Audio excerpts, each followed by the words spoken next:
Luna from Luna Talk, and do you want to get this K-drama inspired look? Then keep watching. Today we're going to delve into explore the beauty of Korea, and what other better way to do that than to get this K-drama inspired makeup look. But why should you trust me? I'm a trained makeup artist. I trained under Namrata Soni, Bobbi Brown, and I worked as a makeup artist at the New York Fashion Week Spring Summer 2020.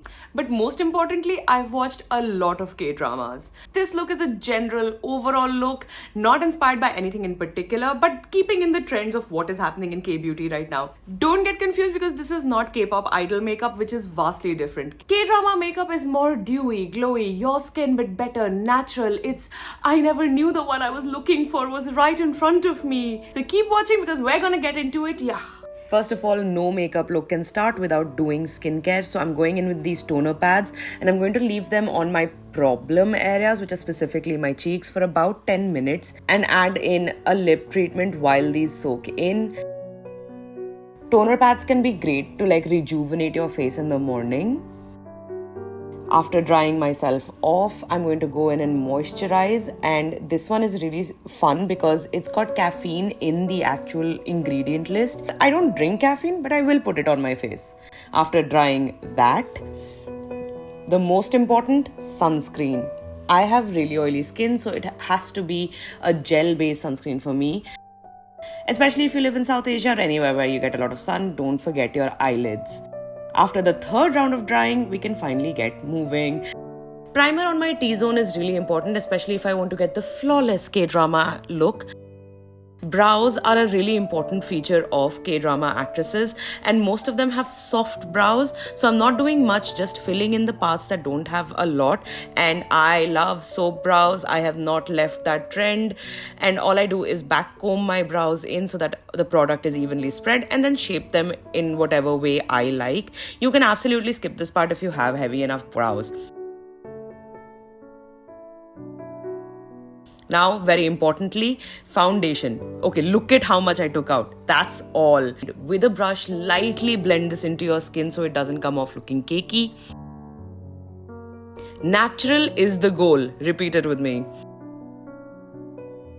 I'm going in with some concealer on my finger to quickly warm up the product and cover up some imperfections.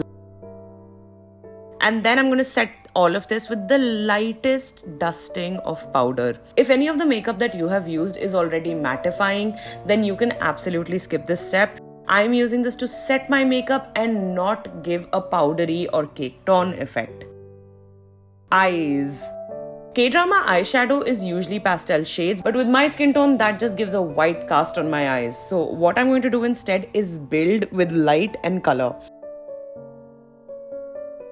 After giving a wash of pale pink, I'm going in with the lightest shade to carve out the insides of my eyeballs to give it dimension and depth.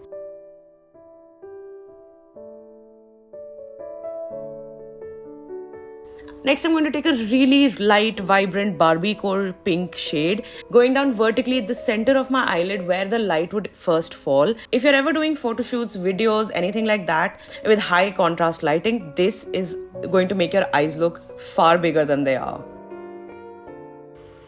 Next, I'm going to use a brown liquid eyeliner to softly line my eyes. It's not going to be very thick, and just to change the shape of my eyes, I'm going to do a tiny little cat eye at the end. And keeping in the theme of naturally beautiful, I'm going to use a clear mascara, because if you notice, none of the K-drama actresses ever have mascara on. I want a soft flush to my cheek, almost as if I was actually blushing. So I'm going in with this peach cream blush that I'm going to just blend into my skin with my fingers. And finally, to finish off most of the look, I'm going in with a light purple pencil to waterline my eyes. It's just going to make them that much bit brighter and a little more sparkly. It's going to make them look like I've got the stars in my eyes. Zooming in to show how I naturally get pouty lips, I just use lip liner. I draw in the design of the lips that I want without going till the edges, and then I go over that with a very sheer lip tint which maintains the shadows that I've built with the lip liner itself.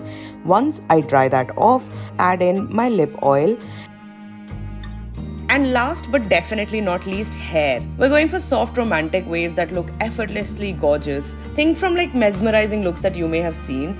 I've already straightened a lot of my hair because I have naturally curly hair, and I'm adding volumizing dry shampoo just to give it the kind of shape I want.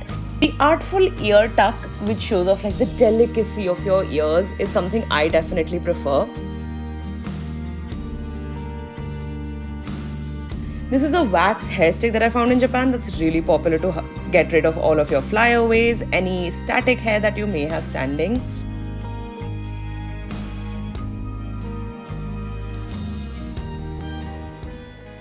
Well, I mean, the t-shirt look doesn't really go, so I think I'm going to have to change. Much better. If you're going for like a K-drama look, think billowy, delicate pastel colors, anything that's really light. Who knew that with a little makeup, fashion and styling, we could be transformed into a K-drama star? If you enjoyed this makeover, be sure to give it a thumbs up, subscribe for more such fun content on Nuna Talk, and let me know your favorite K-drama in the comments below. Until next time, keep shining like the stars you are. Bye!